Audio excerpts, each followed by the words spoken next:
Hey guys, Hadrigon back here with yet another Hunter x Hunter video, and today I have a theory video for you all. The theory that Kurapika and Chrollo may team up and work for a common objective. So let me get into it. Kurapika and Chrollo are two characters that Togashi has made quite the parallel between. In a certain way, they are the exact same character growth and character progression, but at different stages. Kurapika is still trying to get the revenge that Chrollo managed to enact over Sarasa, and Chrollo is looking to what Kurapika could become if he doesn't steer away from his objective of pure hatred. There's quite a few interactions between the two, and each one of them has them both challenging each other's ideologies. And the key turning point that makes this theory even possible, because we've got to keep in mind the context that Chrollo is the leader of the Phantom Troop, the band of criminals that came and did a mass genocide on the Kurta clan. So of course Kurapika has nothing but hate towards the troop, and Chrollo in particular. But there's one individual which opened Kurapika's minds, the minds of Melody, and the minds of us, the viewer and audience, that being Pakunoda. Now, Pakunoda is a character that's acted against the will of the Phantom Troop, selfishly out of love to protect her dear friend and former lover in Chrollo. And in that moment, we see Kurapika angry, confused, and completely conflicted.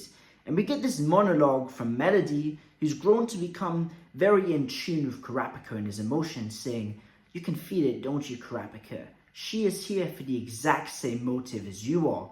You're both just trying to protect your friends." And we see this acknowledgement, this rage, this frustration from Kurapika. He's saying, "Why are you here? You should have brought the entire troop with you."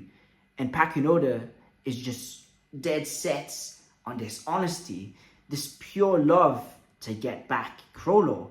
And it's in that moment that Kurapika realized that the troop weren't these heartless murderers that he initially thought they were.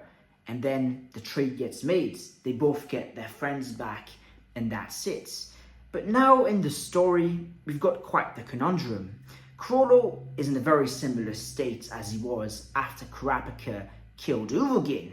He is wanting to enact revenge on his Soka, but that is not the reason why they were aboard the Black Whale.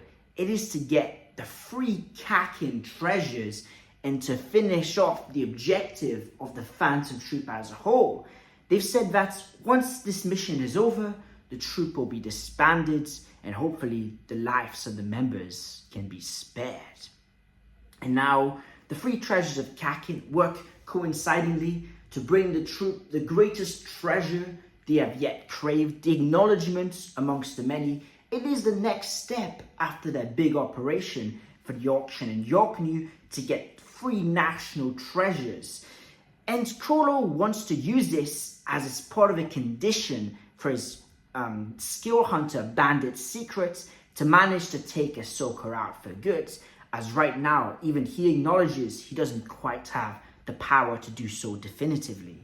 And this brings up an interesting dilemma, because Kurapika also is on the Black Whale for the reason of getting a treasure of Kakin. Now, it's not one of the grand treasures, the free national artifacts like it is for Chrollo, but he's trying to get the Kurta eyes back. And we have seen since Yorknew City, there has been a shift in Kurapika. He doesn't talk about his hatred as much towards the troop, and has rather been solely focused on getting the Kurta eyes back. As we've seen, he's been prioritizing from the period of Yorknew, of course, to the end of the election arc. He's just put the Phantom Troop to one side and he's focused primarily on getting all his eyes together. So his primary focus has always been to get his eyes back. But beforehand, he was doing this coincidingly with taking out the troop. And now that he sees the humanity in the troop, he's put getting the eyes back as the number one priority to a higher degree than he had initially. And where this is interesting is the fourth prince, Tserriednich. Now, Tserriednich is the reason Kurapika is there. he has collected almost all, the majority of the eyes of the Kurta clan. He holds them, and he is a very sadistic man with a very mischievous yet horrifying aura about him. And it means that for Kurapika to get his eyes back, he needs to go through Tserriednich. And now, when we look at the succession contest as a whole, we're seeing that princes are dying left, right, and center. And one thing that's been abundantly clear is that all of the main princes are in conflict aside from Tserriednich. Tserriednich has managed to separate himself from the conflict, and he is focusing solely and primarily on learning Nen. Now, what makes this so abundantly important is that Tserriednich has been established to be a 1 in a billion talent. Of course, we know that Kurapika and Gon, they are a 1 in 10 million talent. So Tserriednich is at the absolute pinnacle of potential. And he's put in the situation where he doesn't have any greater responsibilities. We've seen that Kurapika, he's got his Nen classes, so he's been busy with that. All the other princes have been busy with the conflict and trying to work out strategies to win the war. And all the other factions among the Black Whale have been working in their own individual guidelines to go and maintain the order they have in mind. And Tserriednich has been able to improve exponentially. Of course, everyone in the Black Whale has been getting stronger and leveling up, but the rate at which they've been leveling up has been steady as they haven't had enough time for full-on training and for their own expansion as they have goals and they've got requirements to go through, while Tserriednich has been focusing only on this expansion, on this greater growth, and on learning from this absolute learner's mentality. So whilst they all steadily be getting stronger, Tserriednich has been leveling up and catching up at an extraordinary pace. And with martial law from Benjamin essentially isolating each of the princes, it means he's got even more time and even less distractions to work and get stronger. So where this correlates is that, of course, Chrollo and the Phantom Troop are going to be trying to get the treasures of Kakin, and we already know that Shizuku's fortune has been that she will die whilst in a room filled with treasures, and she will feel the most fear whilst being alone with a man. And I think that is Tserriednich, because it would make sense that Chrollo would choose Shizuku.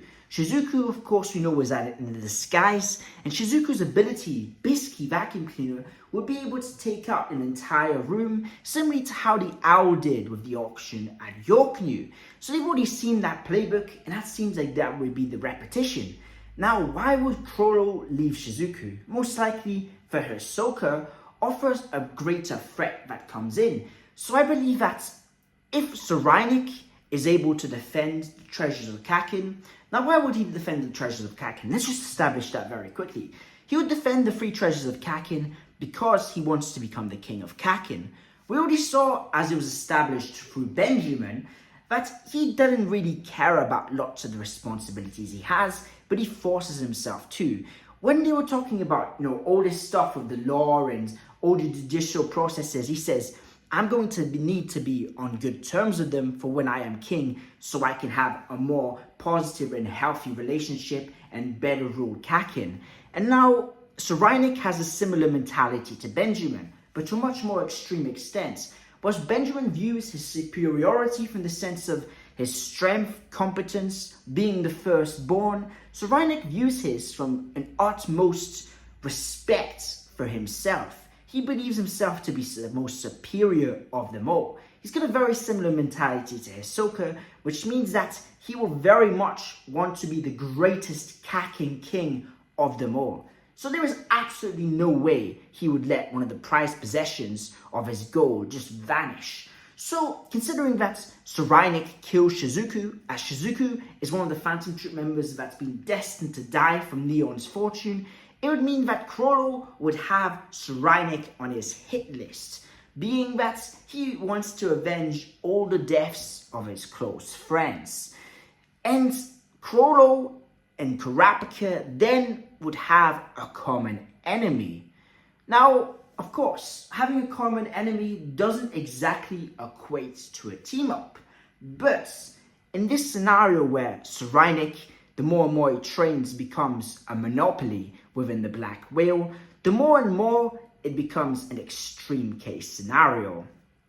In the end, if Kurapika has to choose between his hatred of the Phantom Troop and getting the Curta eyes back, as we've seen throughout the last year in the Hunter x Hunterverse, he would choose getting his eyes back.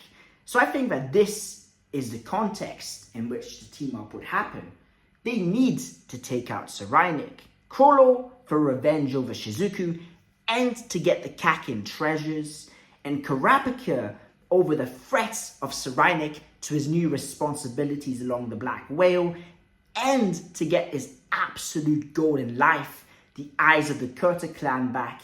And I believe that in the reveal that Pyro's head and eyes, which is of course Kurapika's old best friend, is in the possession of Tserriednich, whatever hatred Kurapika bears for Chrollo, it's going to be put on the back burner, and we're going to get one of the most insane team-ups we have ever seen. Now, we know that Chrollo is advancing up the way. He's got this Nen ability we are still learning about, which allows him to locate Nen users. And he is currently making his way up through the tiers, whilst Kurapika is in a situation where he is literally being put in the epicenter, the nucleus of the conflict, as he just made a pact, an agreement with one of Beyond Netero's children. So everything that is happening is all colliding. All the story threads within the Succession contest arc are intertwining and becoming one. In the last 10 chapters in this batch, we've seen multiple threads join into each other, and I believe that this will continue to do so until Hisoka, Tserriednich, Chrollo, and Kurapika all converge into one. Now, I also made a video about Tserriednich and Hisoka teaming up, and I'll talk about that a bit, but I don't want to make that too much the epicenter, as I do believe that Tserriednich's also going to kill Shizuku. That's another video I've made, but I want to make this video its own concise conception. But those two situations I do believe will be intertwined, so I'll cover it right now.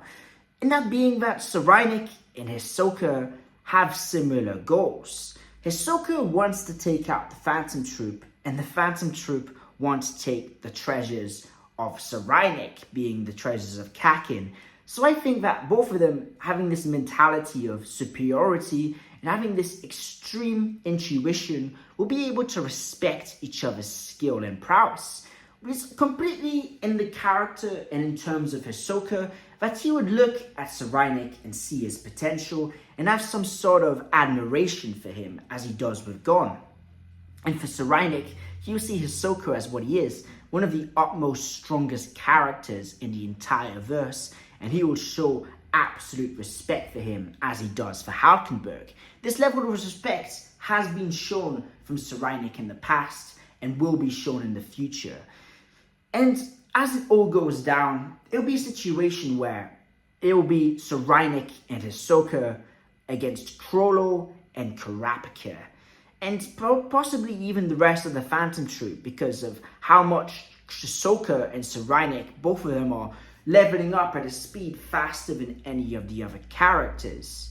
Now, of course, there'll probably be some third parties and some disruptions, but I believe that Kurapika and Chrollo will die together.